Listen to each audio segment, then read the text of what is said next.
Bismillahirrahmanirrahim. Assalamualaikum warahmatullahi wabarakatuh. Yang terhormat Bapak Kepala Sekolah, Bapak Ibu Dewan Guru SMP PGRI Masuk. Puji dan syukur marilah kita panjatkan kehadirat Allah Subhanahu wa taala karena berkat limpahan rahmatnya hari ini kita bisa dikumpul dalam kegiatan yang akan kita ikuti hari ini.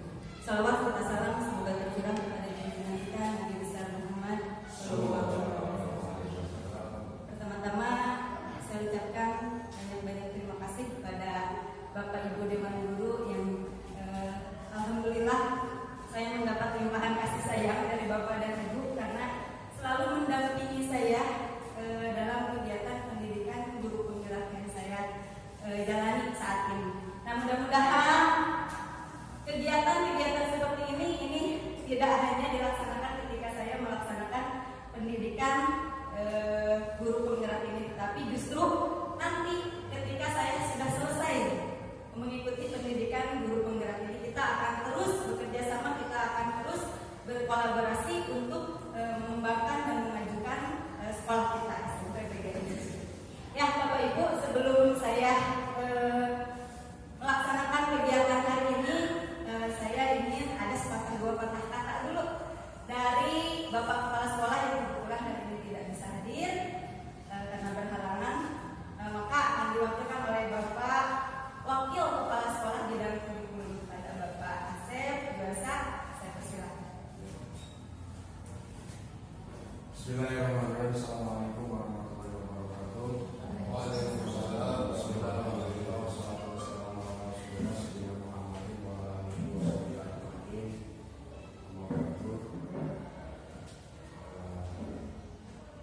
Bapak dan Ibu guru yang saya hormati, dari Ibu Eka selaku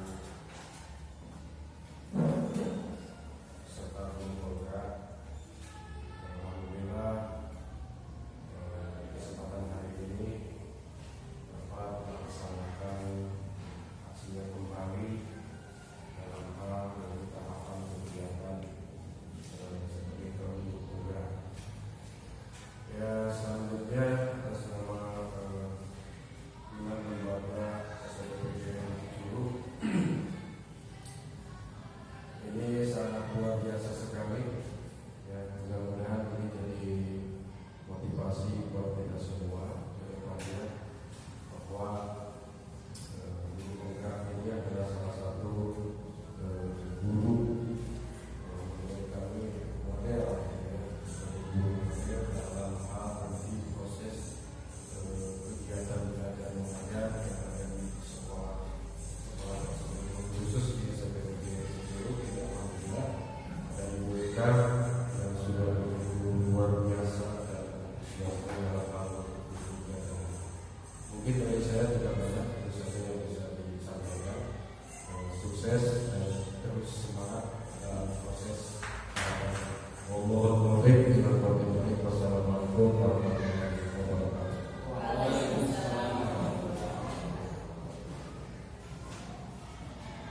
Saya ucapkan terima kasih kepada Bapak Kurikulum yang sudah menyampaikan kata dua patah katanya dan menjadikan semangat untuk saya.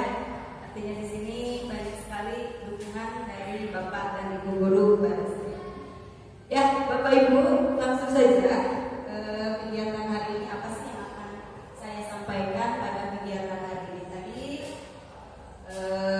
Sudah sedikit ada pembicaraan bahwa apa yang akan saya sampaikan hari ini adalah saya harus melaksanakan aksi nyata, diseminasi atau sosialisasi kepada Bapak Ibu guru atau istilahnya menyebarkan pemahaman dan penerapan pengalaman budaya positif yang saya pelajari di modul 1.4. Ya, Bapak Ibu mungkin sudah tidak asing lagi dengan kata budaya. Kata budaya, apalagi budaya positif. Kenapa di sini saya harus mempelajari budaya positif?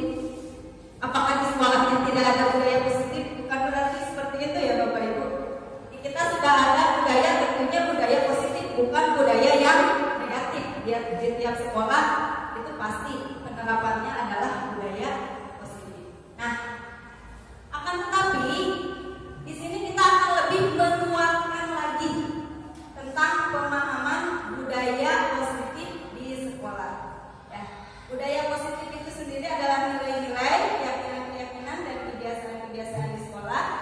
yang berpihak pada murid agar begitu dapat berkembang menjadi pribadi yang kritis, penuh hormat dan bertanggung jawab agar sesuai dengan profil pelajar Pancasila. Nah, karena di sini kita lihat ada kalimat kebiasaan-kebiasaan di sekolah, artinya jika ini dilaksanakan setiap hari terus kita laksanakan, maka anak-anak akan melaksanakannya juga terbiasa, akan menjadi sebuah budaya, budaya yang positif. Tujuannya menjadikan mereka menjadi pribadi yang kritis, penuh hormat, bertanggung jawab sesuai dengan profil pelajar Pancasila. Ya, di kurikulum merdeka memang semua tujuannya itu adalah saat ini kita harus menjadikan peserta didik kita menjadi peserta didik yang berkarakter profil pelajar Pancasila. Lanjut. Nah, ada apa saja sih di budaya positif atau konsep inti dari budaya positif ini? Ini Bapak Ibu materi-materi yang akan kita pelajari. Kita sama-sama pelajari. Di sini saya juga bukan berarti menguasai. Saya bukan berarti ingin menggurui, tapi di sini saya ingin mengajak Bapak Ibu untuk bekerja sama, kita sama-sama menerapkan budaya positif. Yang pertama adalah perubahan paradigma belajar, kemudian disiplin positif, kemudian ada 5 dasar kebutuhan belajar manusia, kemudian ada motivasi perilaku manusia, kemudian posisi kontrol guru, keyakinan kelas, dan segitiga SDUS. Kita lanjut. Ini adalah materi pertama, yaitu pembelajaran dengan paradigma baru. Artinya kita di sini harus kembali merefleksi bagaimana pembelajaran yang sudah kita laksanakan. Jadi ada hal-hal baru yang harus kita kembangkan dari pembelajaran yang sudah kita laksanakan. Nah, pembelajaran dengan paradigma baru merupakan pembelajaran yang dirancang berdasarkan prinsip pembelajaran berdiferensiasi, sehingga peserta didik belajar sesuai dengan kebutuhannya berdasarkan tahap perkembangan menurut teori psikologi modern untuk mewujudkan profil pelajar Pancasila. Nah, Bapak Ibu, di sini saya juga merasa tertampar dengan materi yang saya dapatkan dari pendidikan guru penggerak. Begitu banyak hal-hal baru ternyata yang harus diperbaiki dari kita, termasuk ini. Kita harus memperbaiki bagaimana cara belajar kita atau cara kita menyampaikan materi kepada peserta didik supaya mereka menerima materi sesuai dengan kebutuhannya. Karena karakteristik dari peserta didik itu berbeda-beda ya Bapak Ibu. Nah, ini tentu ada 6 elemen dari profil belajar Pancasila yang sudah Bapak Ibu ketahui, yaitu beriman dan bertakwa, berkebinekaan global, bergotong royong, kreatif, bernalar kritis, dan mandiri. Ini juga selalu disampaikan ketika kita melaksanakan workshop, ketika melaksanakan IHT, bagaimana kita mewujudkan peserta didik kita untuk memiliki karakter profil pelajar Pancasila. Nah, penerapan itu seperti apa? Seringkali ketika kita workshop, kita IHT, kita berfokus pada bahan ajar. Gimana membuat bahan ajar RPP berubah jadi modul ajar? Itu terus. Silabus berganti menjadi apa? Itu yang dipelajari ketika kita melaksanakan IHT. Nah, akan tetapi bagaimana justru mewujudkannya ketika kita pembelajaran di kelas, itu Bapak Ibu. Bagaimana sih supaya anak itu menjadi anak yang beriman dan bertakwa, berkebinekaan global, bergotong royong, kreatif, kemudian bernalar kritis dan mandiri gitu. Ya, tentunya ini kita harus punya strategi-strateginya Bapak Ibu dalam melaksanakan pembelajaran di kelas.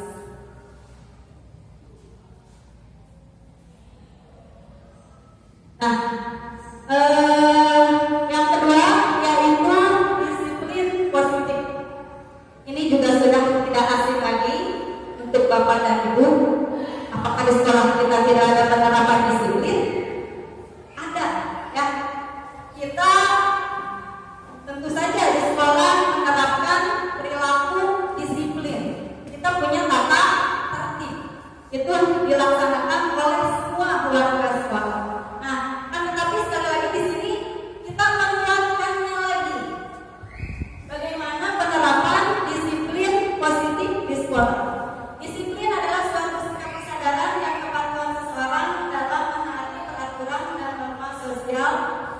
berlaku. Nah, sehingga perhatikan disiplin adalah sesuatu yang dilakukan seseorang untuk menghindari hukuman. Jadi Bapak Ibu, yang selama ini kita laksanakan tujuannya adalah ini. Kita melaksanakan disiplin karena takut akan hukuman. Peserta didik kita melaksanakan disiplin di sekolah karena takut mendapatkan hukuman. Tuh. Nah, sedangkan disiplin positif ini diartikan merupakan salah satu cara penerapan disiplin yang bertujuan untuk menemukan kesadaran serta memberdayakan peserta didik tanpa imbalan atau penghargaan atau reward, ancaman atau hukuman. Jadi ini akan muncul dari hati mereka. Muncul dari hati mereka tanpa saya melaksanakan disiplin karena ingin mendapat penghargaan, ingin mendapat imbalan, atau takut sama Pak Asep, takut sama Bu Heti misalnya seperti itu. Maka mereka melaksanakan disiplin tersebut. Kita sekarang akan dikuatkan lagi bagaimana caranya supaya mereka melaksanakan disiplin ini tanpa ada alasan yang lain, tapi dari dalam diri mereka sendiri. Kemudian yang ketiga adalah kebutuhan dasar manusia. Bapak Ibu, kenapa kita mempelajari ini? Kebutuhan dasar manusia.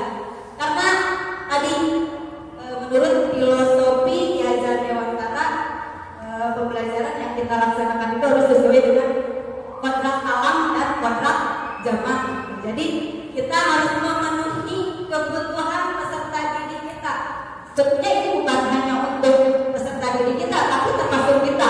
Karena dari kalimatnya saja kebutuhan dasar manusia. Ya, kebutuhan dasar manusia adalah segala sesuatu yang kita lakukan untuk mendapatkan apa yang kita inginkan. Sehingga seluruh tindakan yang kita lakukan memiliki tujuan tertentu, dan semua usaha terbaik yang kita lakukan adalah dalam rangka agar kebutuhan dasar kita terpenuhi. Jadi kalau peserta didik kita misalnya kebutuhan dasar manusianya tidak terpenuhi, maka akan ada penyimpangan perilaku. Kita lihat apa saja kebutuhan dasar manusia itu. Ada 5 Bapak Ibu kebutuhan dasar manusia. Yang pertama adalah bertahan hidup. Contohnya makan atau mendapatkan makanan, pakaian, tempat tinggal, keamanan, kesehatan. Ini tentunya ya akan mereka dapatkan atau peserta didik dapatkan itu dari rumah Bapak Ibu. Maka kita harus ada komunikasi dengan orang tua. Ini sering terjadi peserta didik kita mau keluar sarapan dulu karena belum makan. Itu tidak terpenuhi kebutuhan dasarnya Bapak Ibu. Itu seperti itu. Nah, tadi ada penyimpangan perilaku yang harusnya mereka belajar di kelas, akhirnya mereka pergi ke warung karena kebutuhan dasarnya belum terpenuhi. Kemudian yang kedua, kasih sayang dan rasa diterima. Ini tugas kita juga di sekolah. Jangan sampai ada anak yang di rumah mereka tidak mendapatkan kasih sayang, begitu ke sekolah juga kita biarkan tidak mendapatkan kasih sayang. Maka tadi akibatnya akan terjadi penyimpangan perilaku. Mereka mencari kasih sayang, mencari perhatian, itu sering terjadi. Kemudian penguasaan, contohnya keinginan untuk dianggap, memimpin, diakui, dan didengar. Jadi maksudnya di sini adalah semua peserta didik kita itu berikan kesempatan untuk menjadi seorang pemimpin misalnya. Ketika pembagian kelompok, ayo jangan itu saja Bapak Ibu yang dijadikan ketua kelompok, supaya mereka itu ada rasa dihargai, ada rasa diakui. Itu Bapak Ibu maksud dari kebutuhan dasar kekuasaan. Kemudian yang keempat adalah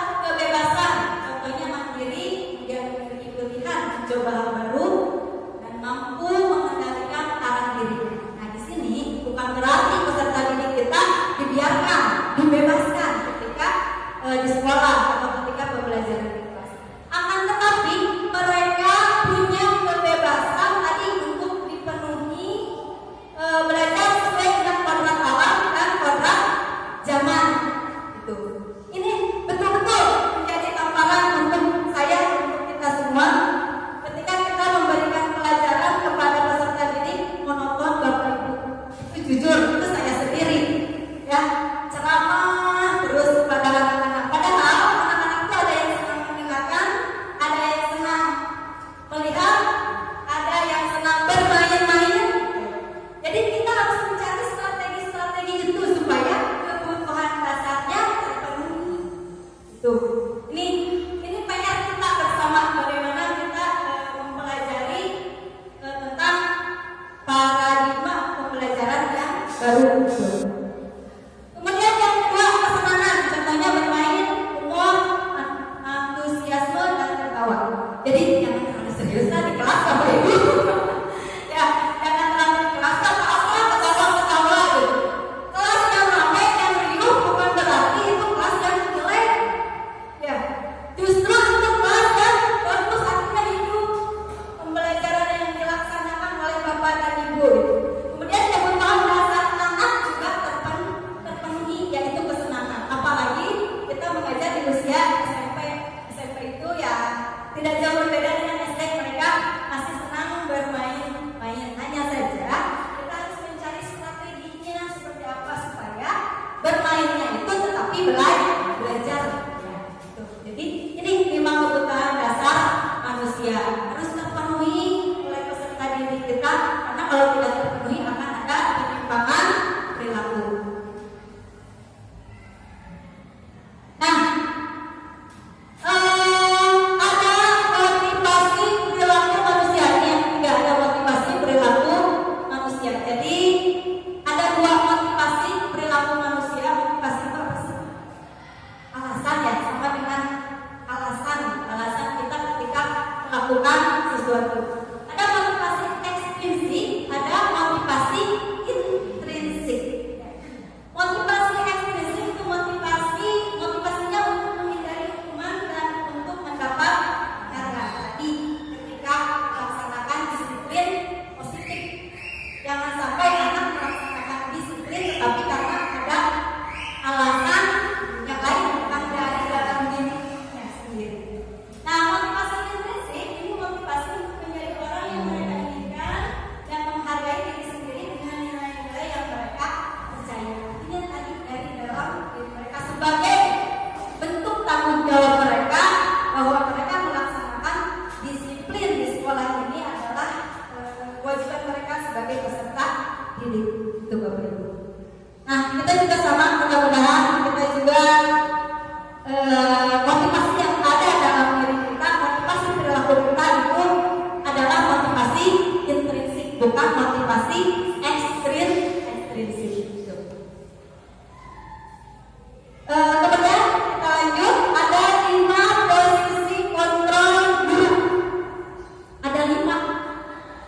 Ini juga sudah tidak asing lagi. Ini sudah dipahami oleh Bapak Ibu guru.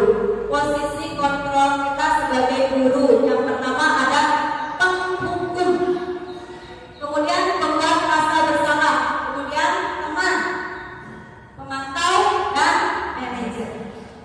Posisi sebagai penghukum, apakah sering kita laksanakan? Sering kita lakukan? Sering ya? Sering ya? Sering. Ya, kamu mengerjain PR. Ayo. Diam di depan. Diangkat kakinya, bisa atau hubungan yang lain, bersihkan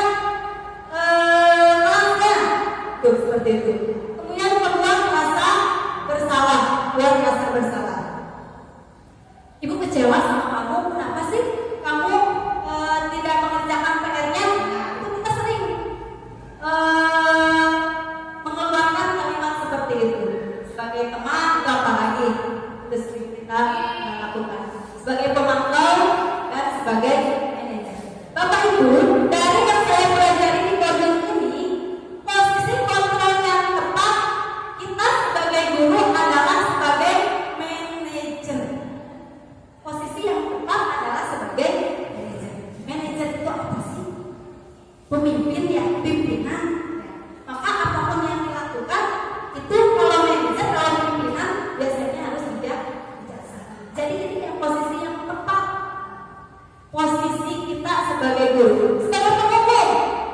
Ini sering kita lakukan, ternyata tidak tepat. Ternyata tidak tepat Bapak Ibu. Kenapa? Karena tadi anak akan ada motivasi ekstrinsik, takut dihukum mengerjakan PR, takut dihukum datang tepat waktu. Kemudian membuat rasa bersalah juga sama. Kenapa? Karena anak nantinya akan ada rasa percaya dirinya berkurang Bapak Ibu. Sebagai teman itu memang tidak disalahkan, tetapi antara guru dengan siswa tentunya ya harus ada batasan. Sebagai pemantau, jadi memantau saja itu memantau peserta didik itu kurang tepat. Jadi yang paling tepat adalah sebagai manajer. Kita lanjut. Nah, di sini ada contoh penerapan 5 posisi kontrol guru. Ada sebuah kasusnya, contoh kasus. Satu, siswa tidak memakai atribut lengkap saat upacara. Apa yang kita katakan ketika posisi kontrol kita sebagai penghukum? Hormat pada bendera selama 1 jam. Ingat kami bukan pakai atribut. Hormat pada bendera selama 1 jam. Kemudian membuat rasa bersalah. Berapa kali ibu bilang kamu selalu mengecewakan ibu, kan? Kemudian kalau pemantau, kamu sudah melanggar peraturan sekolah. Kamu tahu konsekuensinya setelah upacara kamu beli atributnya di koperasi. Nah, ini sebagai manajer. Ibu lihat, Bapak Ibu lihat perbedaannya ketika kita menjadi seorang manajer juga sebagai manajer ya. Maka kalimatnya itu seperti ini. Dengan penuh kasih sayang ya. Apakah kamu tahu kesalahan kamu? Kemudian kira-kira bagaimana kamu memperbaiki kesalahan? Dari kalimatnya saja pasti Bapak Ibu sudah bisa menyimpulkan bahwa ini suatu kalimat yang tentunya tidak akan membuat peserta didik kita menjadi ya merasa bersalah, kemudian dendam, tidak ya Bapak Ibu. Nah, jadi ini posisi yang tepat sebagai posisi kontrol yang tepat sebagai guru, yaitu sebagai manajer.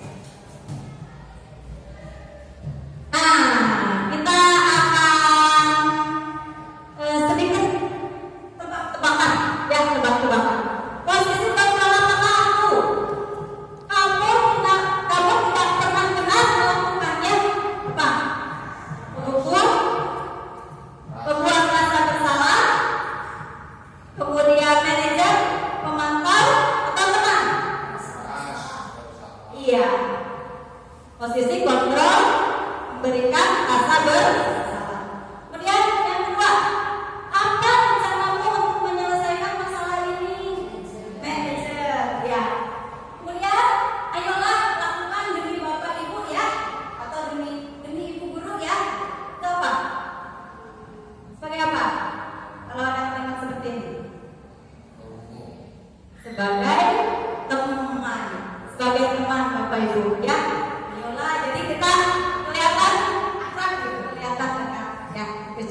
disiplin, tertib ya. Kami menjaga ketertiban kelas. Kemudian tidak boleh membuat sampah sembarangan, itu aturan. Kita ubah dari kalimat positif dulu. Jangan buang sampah. Kemudian kita ubah jadi satu keyakinan kelas. Kami menjaga kebersihan kelas. Kami adalah murid yang saling menghargai.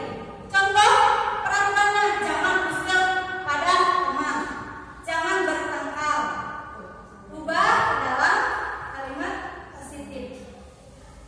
Kemudian kami adalah murid yang bertanggung jawab. Ini contoh-contoh kalimat dari keyakinan kelas. Ya, nanti Bapak Ibu sama-sama kita buat aksi nyatanya ya. Kita buat aksi nyata boleh nanti siapa Bapak Ibu kalau mau ada yang mempraktikkan membuat aksi nyata, membuat keyakinan kelas, insya Allah akan berkolaborasi nanti dengan saya bagaimana pelaksanaannya. Kebetulan untuk keyakinan kelas ini saya akan melaksanakannya nanti di kelas 9B setelah ini.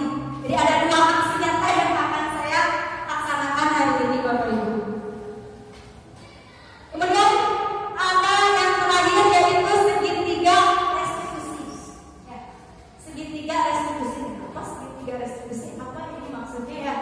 Yaitu suatu proses dialog yang dijalankan oleh guru agar dapat menghasilkan murid yang mandiri dan bertanggung jawab. Ini kita praktekkan ketika kita mendapatkan perilaku yang menyimpang dari peserta didik. Bagaimana penyelesaiannya? Ya, selama ini yang kita lakukan menyelesaikannya sebenarnya dengan langsung memberikan hukuman. Langsung memberikan hukuman. Nah, di segitiga restitusi ini bentuknya segitiga.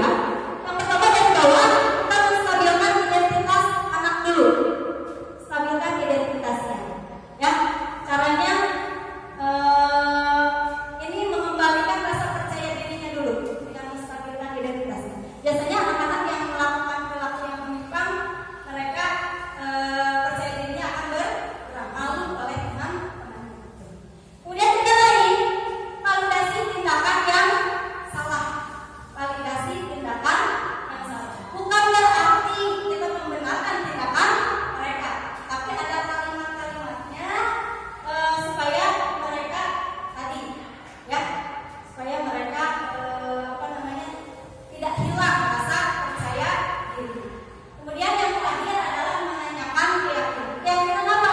Keyakinan kelas yang sudah dibuat atau keyakinan sekolah. Keyakinan sekolah. Nah, itu Bapak Ibu.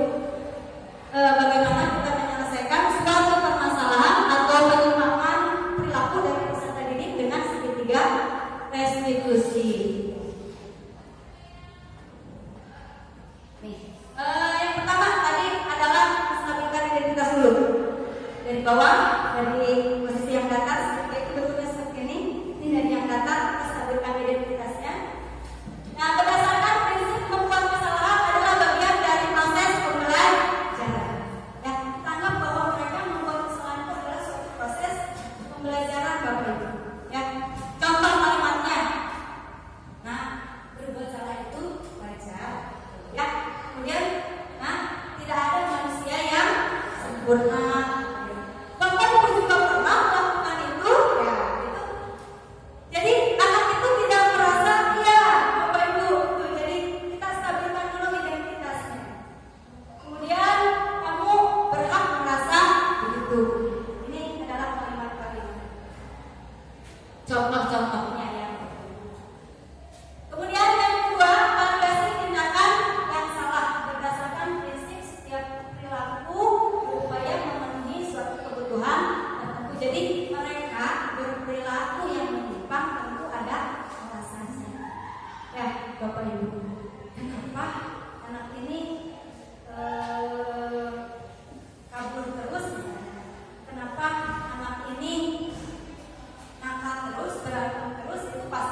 Tujuan kita menjadikan mereka mempunyai karakter, profil, belajar Pancasila. Ya, Bapak Ibu, itu saja yang bisa saya sampaikan. Mudah-mudahan bermanfaat ya Bapak Ibu.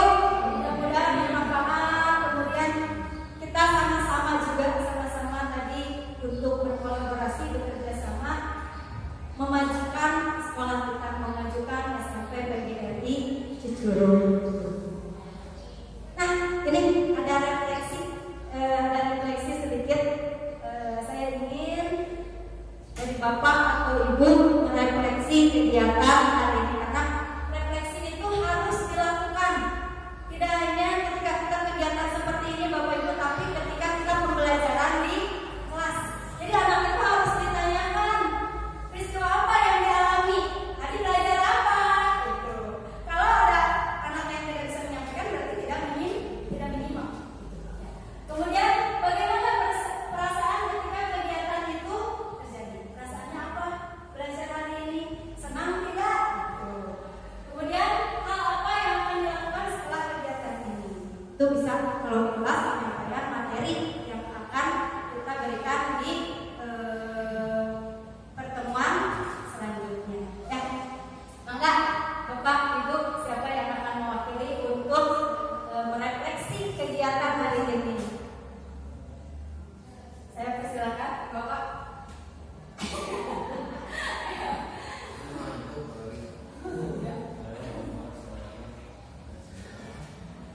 Ini peristiwa atau kegiatan apa yang dialami hari ini?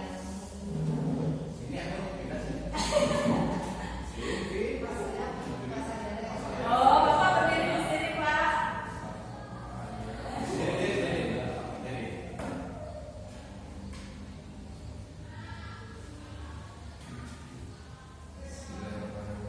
Assalamualaikum warahmatullahi wabarakatuh. Waalaikumsalam.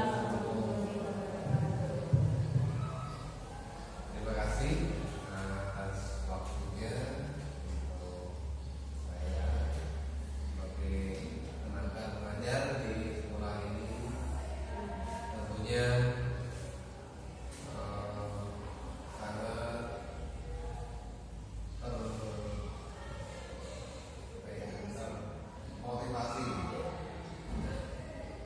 termotivasi dengan adanya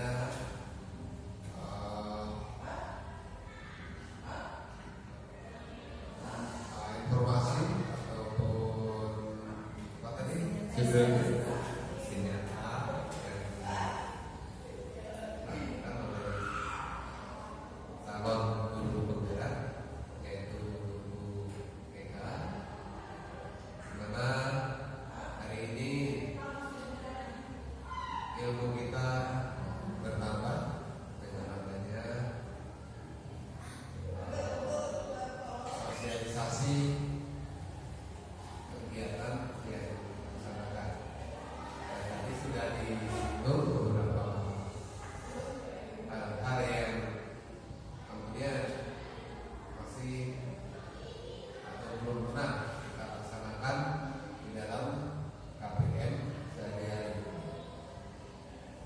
Itu insya Allah kedepannya setelah kita memperhatikan arahan atau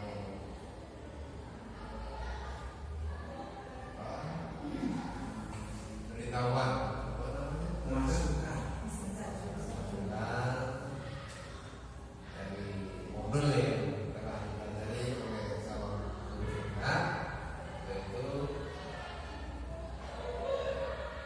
kegiatan yang kita alami hari ini sangat bermanfaat. Tentunya itu kita sebagai guru tidak lepas dari kekurangan, yaitu terima kasih sudah diberikan vitamin atau apa namanya, pencerahan tambahan kan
merefleksi kegiatan hari ini. Ini calon guru penggerak selanjutnya setelah saya harusnya merefleksi apa peristiwanya hari ini, kemudian perasaannya dan apa yang akan dilaksanakan.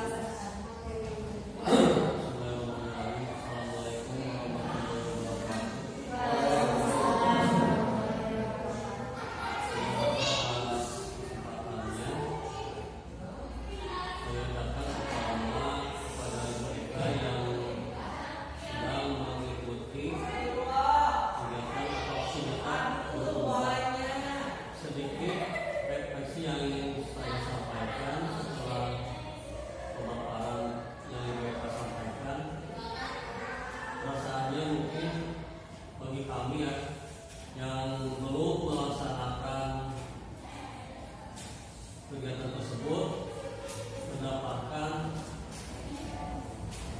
informasi yang sangat penting untuk pelaksanaan di kelas, yang mana tadi beberapa pemaparannya menjadi asupan juga bagi kami sebagai guru, di mana belum semuanya kami laksanakan. Dan tadi dari tema yang disampaikan yaitu budaya positif menjadi sebuah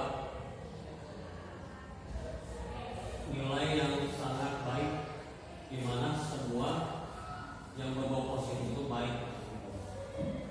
Mungkin harus ada kolaborasi dari guru dan stakeholder sekolah, yaitu peserta didik, kepala sekolah serta komite sekolah, untuk bekerja sama di dalam membangun budaya positif tersebut.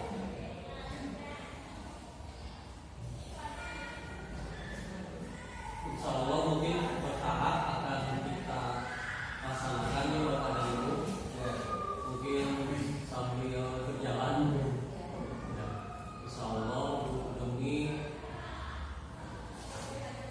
pendidikan peserta didik kita semua dan sebagai acuan terhadap pendidikan yang akan berjalan dan langsung akan lebih baik lagi. Mungkin sedikit itu banyak.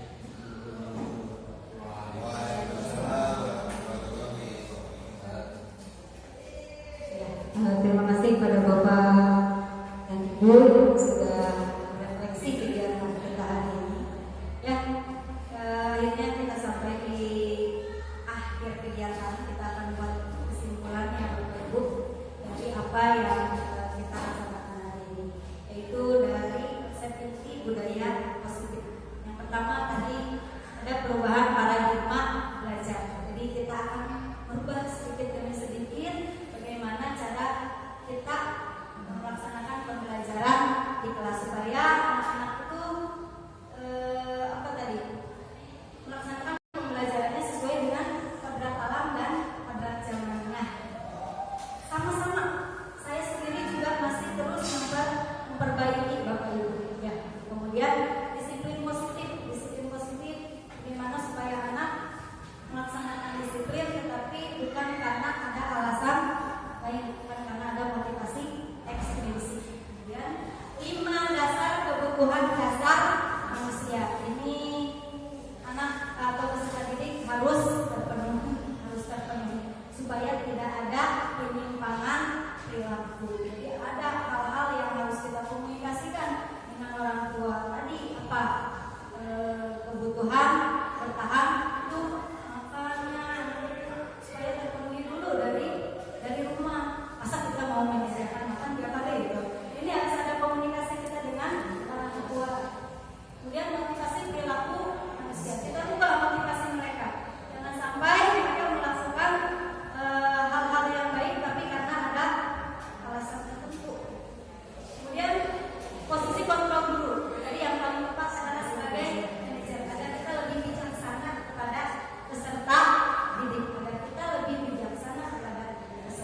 didik. Kemudian ada keyakinan kelas. Kita rubah peraturan yang sudah ada itu sudah bagus, bukan berarti tidak bagus karena ada peraturan, tapi kita rubah menjadi sebuah keyakinan kelas. Kemudian segitiga restitusi. Ini makanan kita sehari-hari Bapak Ibu. Ya, kita setiap hari menemukan peserta didik yang Masya Allah perilakunya gitu ya. Perilakunya sekarang yang sudah aneh, sudah menyimpang banyak sekali. Tapi ketika kita menyelesaikan permasalahan mereka, ternyata kita bukan menyelesaikannya dengan cara yang tepat, dan bukan dengan cara yang ini sering saya lakukan. Kamu, ya, kamu datang terlambat. Kamu kemarin kemana? Saya berikan hukuman. Itu saya merasa tertampar sekali. Kenapa kita menyelesaikan permasalahan itu dengan hal-hal seperti itu, dengan memberikan hukuman kepada anak. Akhirnya akibatnya apa? Tadi kepercayaan diri mereka akan berkurang, mereka malu seperti itu. Kita laksanakan dengan segitiga restitusi, tapi bukan berarti harus kita terapkan segitiga restitusi ini kalau mereka melakukannya berulang-ulang. Kalau mereka melakukannya berulang-ulang, ya Bapak Ibu, itu kesimpulan dari kegiatan kita hari ini. Nah, di sini ada satu aksi nyata saya ketika saya melaksanakan segitiga restitusi. Kalau untuk keyakinan kelas, kebetulan baru akan dilaksanakan nanti setelah kegiatan hari ini. Nanti kalau misalnya mau videonya boleh Bapak dan Ibu minta kepada saya, atau nanti saya mendampingi Bapak dan Ibu di kelas untuk membuat keyakinan kelas. Ada satu video, tutup saja yang ini.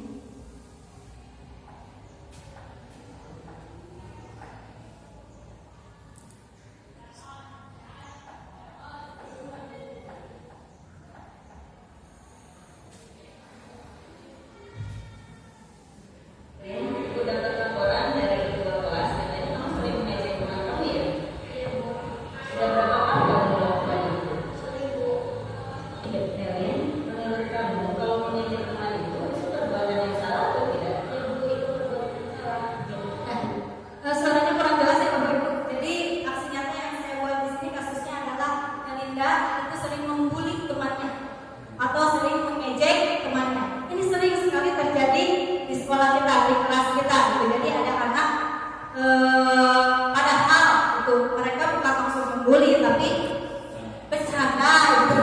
Tapi kalau sekarang dikaitkan perilaku seperti itu adalah perilaku bullying Bapak Ibu ya.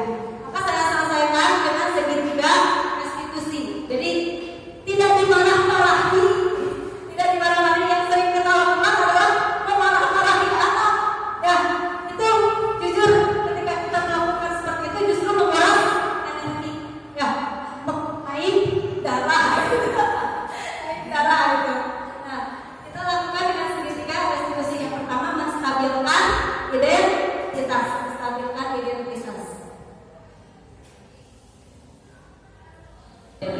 Semua orang itu pasti akan menyelesaikan biar kita akan mau belajar dari kesalahan kita dan memperbaikinya. Nah, kemudian tadi kita cari solusinya. Kalau boleh tahu, kenapa kamu sering melakukan itu? Saya cuma bisa aja Ibu. Kamu tahu keyakinan kelas yang sudah kita sepakati.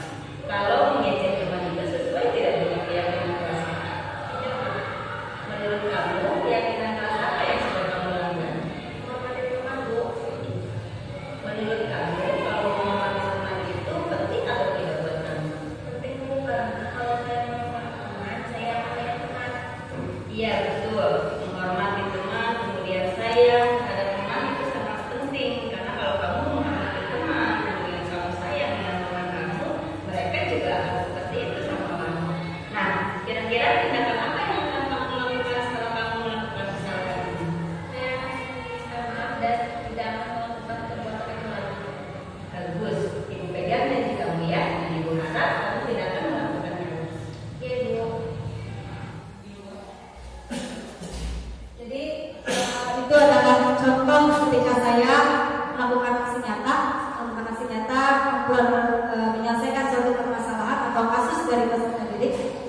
segitiga restitusi. Jadi dengan nada yang lembut karena kita sebagai manajer, kemudian disayang-sayang dengan angka-angka segitiga restitusi. Stabilkan diri kita, validasi tindakan yang salah.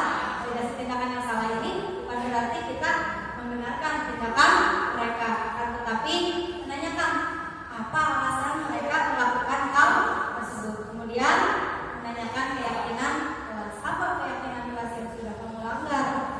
Ya, jadi seperti itu Bapak Ibu. Mudah-mudahan sekali lagi kita sama-sama di sini bekerja sama untuk belajar dan belajar lagi, menjadikan sekolah kita sekolah yang lebih baik. Ya, gitu Bapak Ibu.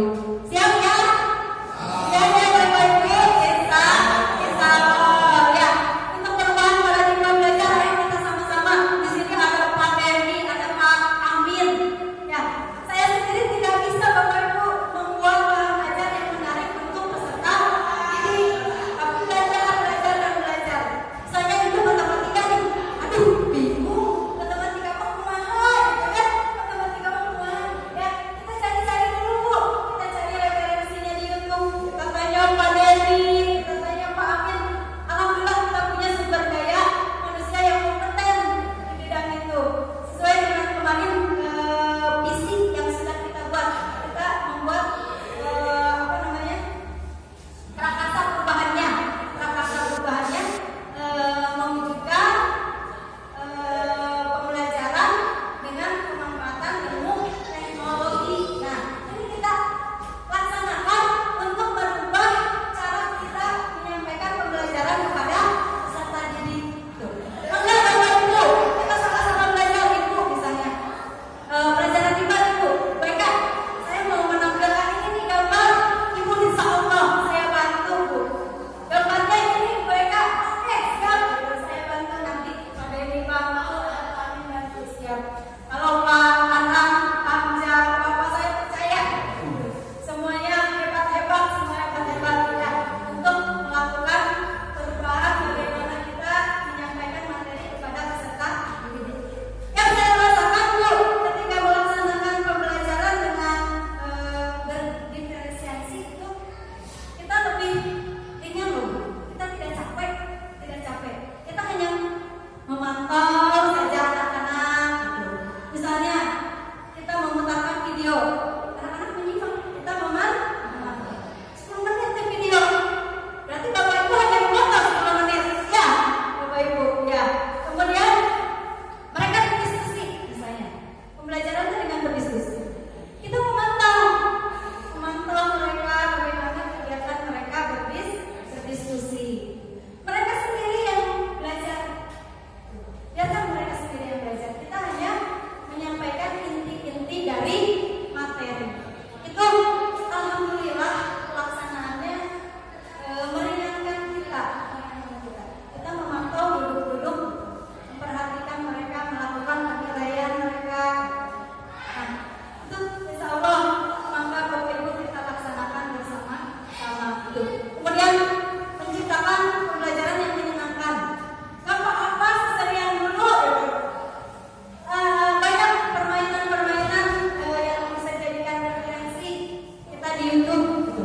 Itu bisa diterapkan ketika kita sebelum untuk pembelajaran. Pemanasan dulu lah supaya hati mereka itu